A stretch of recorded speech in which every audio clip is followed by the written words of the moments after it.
the counter punch.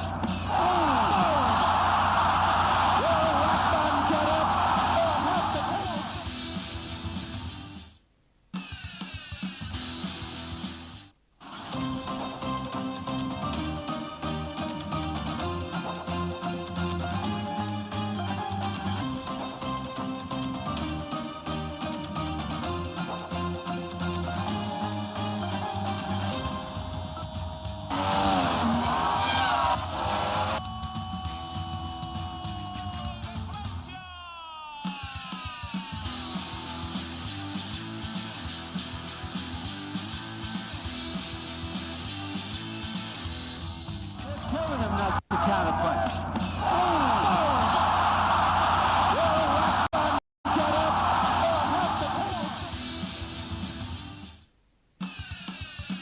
We wish you a Merry Christmas. It's Christmas season, be filled with joy, laughter, and beautiful moments. From all of us, be filled with joy, laughter, and beautiful moments. From all of us in Morrison Communications Limited, Wish 99.5 FM and Atlantic Television Network, we wish you a Merry Christmas full of amazing experiences. Cheers to a beautiful year end.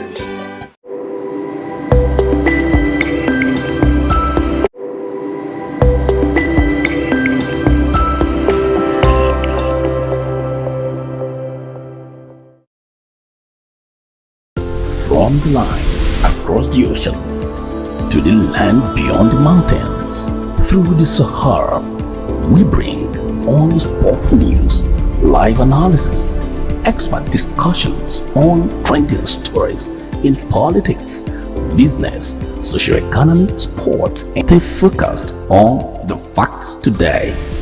Only on ATM.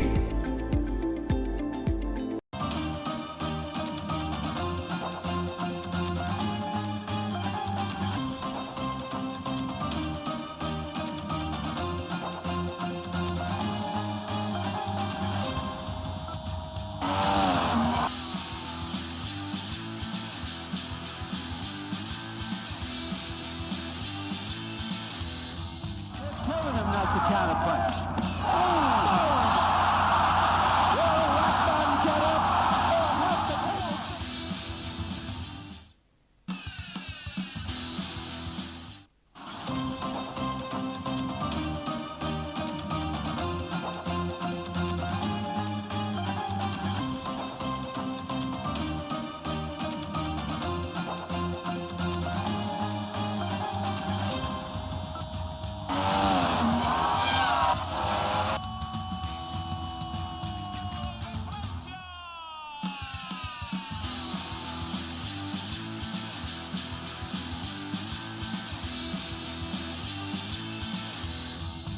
Telling him not to counter punch.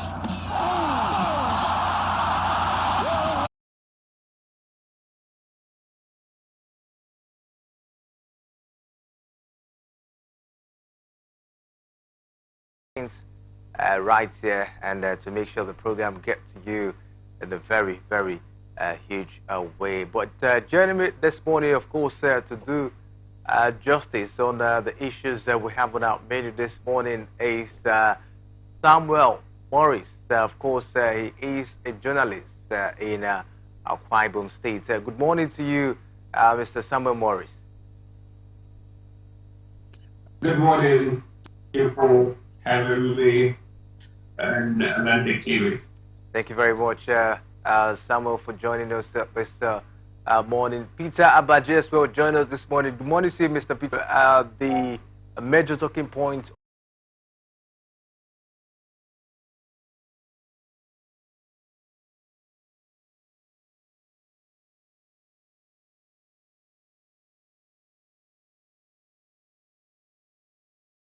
it was going to certainly come for Fatah Shaw and PFO champions. I mean, they are supposed to be among the top 10 teams in the Nigeria Premier Football League, at least at the least. But you see them wallowing at the relegation zone for a team like Kwara United. Fatah Shaw came into the club, and so far so good. They only recorded 14 points from 14 matches, and that's quite very dismal, very dismal. You look at their defensive record too. You look at the fact that they played a number of matches this season, and you know, you look at the strike. Just the fact that Aqua United is wallowing in relegation zone, I think is enough cause for for Tayo Shaw to jump ship, to leave, to want to leave, for such stories to emerge about his readiness and desire to leave and to actually resign and leave the club. It shows you where Aqua United are at the moment. It's just a clear picture of the situation of the club in terms of their performance on the pitch of play. Let's get things straight. A lot of worries, from the fans, because from reports we've gotten over time, Aqua United, of course, is not a team that players are being owed, or maybe you hear some kind of worries, and all of that. Experience and it's like, oh, there's some hope. This team, they're sparking up the back five. They're going to get something done, but then, then the next game, the next game they got that momentum. Yes, it was great. They beat Gombe United by 1 goal, nothing, and so it just felt like the team is back. They're going to get things done. But we could see that after that, the successive results they have against Plateau United, they held at home. They couldn't score at home. They went away and then lost to Doma United, a team that came from the second tier division in the Nigerian Premier Football, and making that debut in the Nigerian Premier Football League. Lost against Doma United. Yes, Doma is a good team, a good position, but an experienced side like the Nigerian Premier Football 2021 champions, they couldn't be, up and down. Aqua United, Remo Start result, a 3-2 result, but after that, they lost 90 the drew against Aqua United in front of their home fans to Kanu, and they were beaten by Kanu Pillars, and they came back to beat Lobby Stars at home, and but then went away and then were beaten by Hadland. Hadland happened to be one of the teams that we've seen teams go away to try to get a result against Hadland. They couldn't get a result against Hadland. So you look at it that when you're thinking they're going to get their mojo back, they're going to get the momentum back, they failed to get the momentum back. And for a club, you had to hear players complain about not being paid their emoluments, their remuneration every month. They're one of the clubs that pay, and I think the areas that is, we can't believe that who makes the decision to get 23 new players to a side, and just they had no problem. They can say they had up to 6 months or 3 months or 4 months to blend with each other. And so it was certainly going to be an issue at Aqua United. So right now, it would probably be left for. I think I'll leave you to just get to the panel ahead of us. All right, sir. I think that was really deep from Samuel Morris. We also have Peter Abajo joining us on the show this morning. Mr. Peter, good morning to you.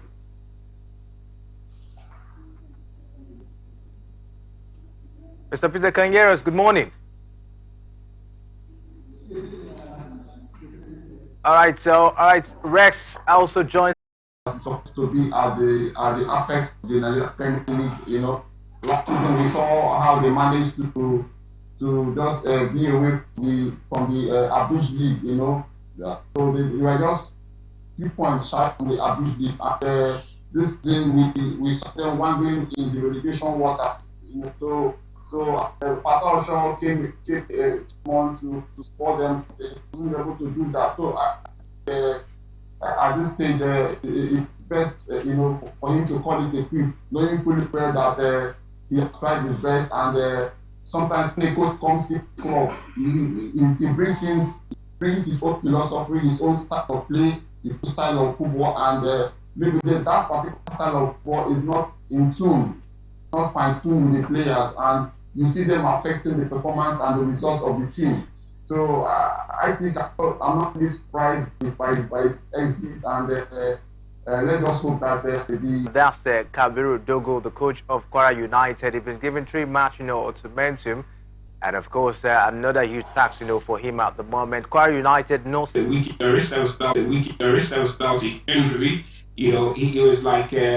he came out of the media after he got to their resignation later, with juries. He came out to say that he had no idea about any ultimatum being given to him, that nothing came from the club management. They only got a little going with the same line. But when you look at the fact that Kwara United last season, they finished eighth on the log, in the group, as far as and right now at the moment, you look at where they are 14th on the log, and just amassed just 2 points more than Aqua United, 16 points, this season, 14 games that they've played. So that just about 1 point, about 1.12 or 1.2. You talk about points per game that they've played this season. Certainly, be a worry. It's supposed to get better. It's supposed to be progress, for the side. But when you're having a situation like this, and you look at the goals, look at the fact that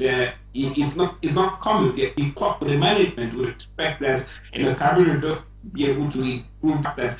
You look at the difference. Remo Stars are top of the log with 26 points at the moment, and you look at the difference between the top 10 teams. It's close. Like any team, any result can change for those teams. If you win 2 matches on a stretch, your position in the log can change. That's the fascinating, interesting thing about the NPFL this season. So the competition is getting better. The officiate is getting better. And so, you look at even the management, they're bringing in new things. Just look at the streaming, getting to replay the matches live, look at the deals at the back. So for Kwara United themselves, the management of Kwara United will be expecting that the club should be able to move up, should be to elevate from their performance last. And it's not surprising that they would give Cameroon that ultimatum, his coaching crew that ultimatum.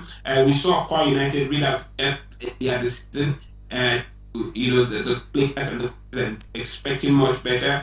We saw a performance after that, but that performance was not consistent. And so right now, the current approach, I think they're trying to say, this is the situation. We need improvement, and so what can we do in these 3 matches? And so I think it's person. Let's give him some good. Let's see what you can do. Make it's not your job. You own job. Like you can be taken away from you. There are options. Let's see if he can see. So I think it's a grace one that has been given to extend it.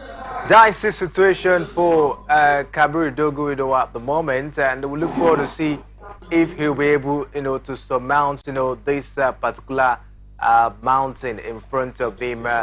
Rex, most of the time when coaches have been given ultimatum like this, you see them step up, their tactics and winning games. Do you see a similar situation for Kabir Dogo? Well, sometimes when a coach is giving an ultimatum, you see how the hotel is full of surprises, and this season, and we also know the difficulty in winning away games. So I don't see him staying through at this point, but let's hope that it's going to grant out the result, and things move forward for the group. All right, sir. See, talking about football down here in Nigeria, the NFF Referees Development Committee ordered the immediate stepping down of 2 more from the Nigerian National League. This is according to a circular from the committee in view of the outcome of matches and other misconduct exhibited by the concerned officials in the match day 3 involving Ikorodu City and FC1 Rocket. The affected referees are Center Referee Ajibola Kazim from Ogun State and his assistant referee 1 Akinade Zaburi from Oyo State. In the notification signed from the unit, stepping down was with immediate effect from the league until further notice. It could be recalled that the committee had earlier stepped down 4 referees, meant the chief of and Nigeria, Togo at the other end, then Nigeria at this other end. So the situation is not really clear at the moment. But I think you look at that list, I tell you, not a bad thing, but It now has to the coach's tactical acumen, his ability to make decisions, his ability to take the decision, substitution. We look at the record of Jose Peseiro. I think we're talking about the performance of the ability that Jose Peseiro make you make the best use of this team. All right, so we have Francis or Adeba Adeleye, Joe Lowluki, Stanley Wambali, Amaso Basiki, Christian Woke in that goalkeeping department. Samuel, what do you make of it? You think Peseiro will be able to take the best to the AFCON Cup next year? Well, goalkeeping is still something that Nigeria is yet to find that patch, you know, as long as the begin between of the state concerned for Nigeria. We've tried France to draw secondly. We've seen him has contributed. We've seen errors too. We've also seen this moment that doesn't step up. But Adeboye Adeleye not really showing himself. Joe looked okay, the chan, but for the Super Eagles of Nigeria, we're yet to see that to see him. I think, but Stanley Nwabali is a name that we have to look at. That's a name we have to look at. He was ones that this one, they should bring in the. Right, Samuel, before we let you go, just midweek against Club Africain, it ended 1-0 at the Augustin Akpabio International Stadium, the first leg of that particular one. But it is the return leg. You see Rivers United coming out victorious in this one. Well, I think if there's something that Rivers United have done, they've made us quite proud to still be in the competition at this very point. They that necessary picture of a Club Africain, and if you look at how they have the stepped out of now in the CAF Confederation, but they've been they have tried to still remain at the competition to very point, but we'll be certainly expecting a lot from them. Away against Club Africain, got the players, they've got the coaching crew. We saw them to dreams, last time out. Before that, we got against Club Africain, they lost by 2-1, but now up against away from home. So I think they will certainly pick up the confidence, playing at home against CAF as far as CAF competitions are concerned. So there's a lot of factors that will motivate them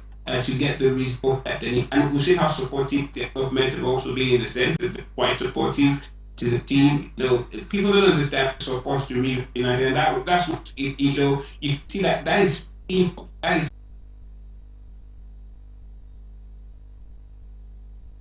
Rex, are you there?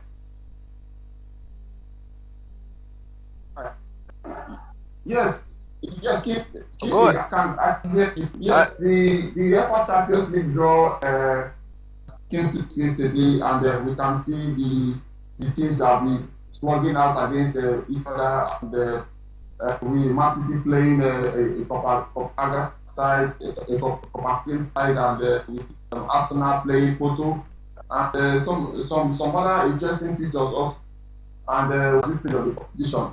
Some of these clubs they've come so far, and we just hope that the boys takes a good stroll at this point in the competition. All right. What about the fixture between Napoli and Barcelona? How do you see that one panning out? Yeah, I think it's a big one for Barcelona.